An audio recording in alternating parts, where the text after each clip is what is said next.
Welcome to ஏஜேடி kitchen. இப்போ செய்ய போகிறது உளுந்தங்களி. இதுக்கு ஒரு 3/4 டம்ளர் இருக்கும் உளுத்தம்பருப்பு, கருப்பு உளுந்து, ஒரு 2 ஸ்பூன் பச்சரிசி, இது ஒரு 200 கருப்பட்டி, கொஞ்சமாக நல்லெண்ணெய், இவ்வளோதான் தேவை. இப்போ உளுந்த வறுத்துருவோம். இப்போ இது வறுத்துருக்குறோம்.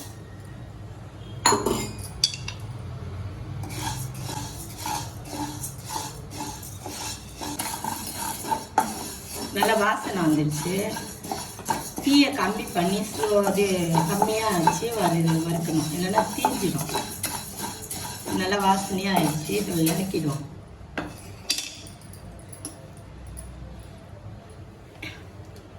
இறக்கி கொட்டிடுவோம்.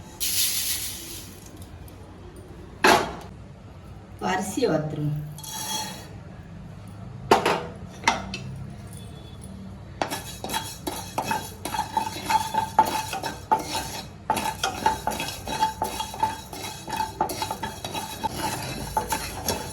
இதுவும் பொரிச்சிடுச்சு அரிசி.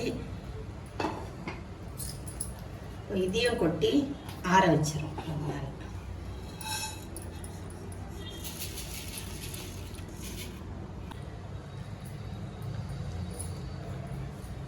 இதில் 3 டம்ளர் தண்ணி ஊற்றிடும்.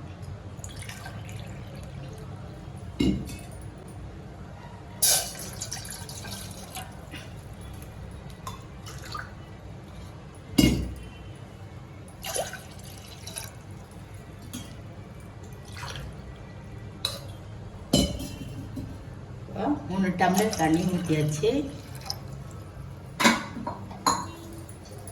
இதில் இந்த கருப்பட்டியை போட்டுடுறோம். இந்த கருப்பட்டி நல்லா காய்ச்சிட்டு பாகு எடுக்க வேணாம், நல்லா கொதிச்சா போதும். கொதிச்சோடனே ஆஃப் பண்ணிடலாம். இப்போ இது நல்லா கொதிச்சு போச்சு. இப்போ இது வடிகட்டி இல்லாமல்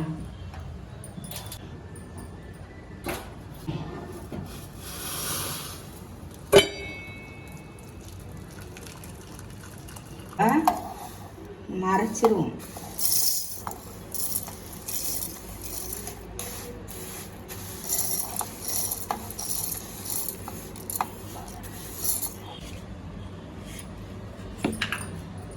இந்த மாதிரி பவுடர் பண்ணிக்கணும்.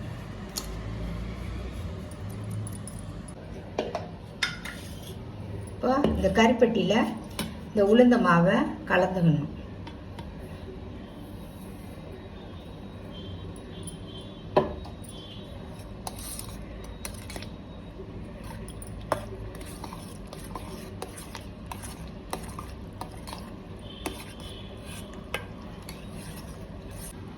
இப்போ இது இந்த கருப்பட்டியில் கலந்தாச்சு.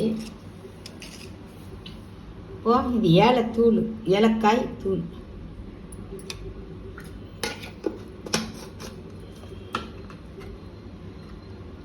இப்போ கலந்தாச்சு. இனிமே தான் அடுப்புலையே வைக்கணும்.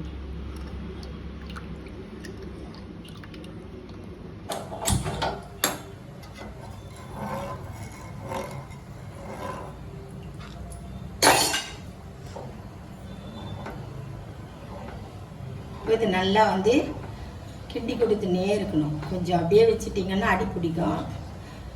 ஸ்லோவாக கிண்டின்னு இருக்கணும். இதில் கொஞ்சம் நல்லெண்ணெய் ஊற்றிடுவோம்.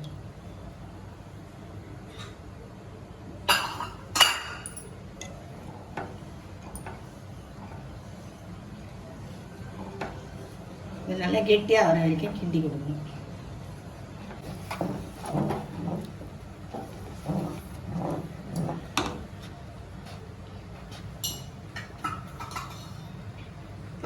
கொஞ்சம் கொஞ்சம் எண்ணெய் ஊற்றி கிண்டிடுவோம்.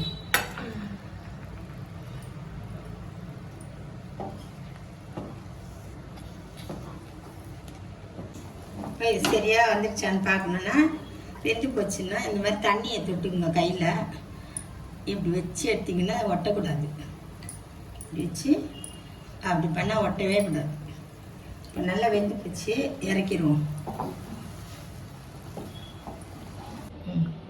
இப்போ உளுத்தங்களி ரெடி ஆயிடுச்சு. சூப்பராக வந்துடுச்சு.